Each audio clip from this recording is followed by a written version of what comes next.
Information asymmetry. So, sa economics daw, ito yung sitwasyon na nagpapaliwanag na kung saan yung isang grupo ng tao mas maraming alam na information kaysa dun sa ibang grupo ng tao. Kumbaga, yung isang partido mas marami o isang tao maraming alam na information and then hindi niya sinasabi dun sa mga kasama niya, hindi natin alam para magkamali o mapahiya o matanggal sa trabaho. Halimbawa, yun ang tinatawag na information asymmetry.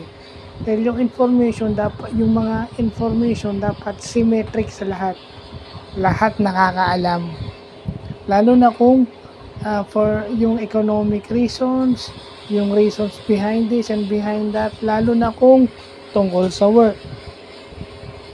Marami namang economic na reasons yan eh.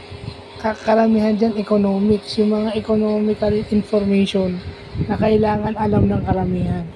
Yung galaw ng market, yung galaw ng trading, di ba? Yun yung mga sample eh. Yung takbo ng industry, yan. Basta lahat ng tungkol dyan, pagka hindi naging tawag yan, information asymmetry. So, yun lang po.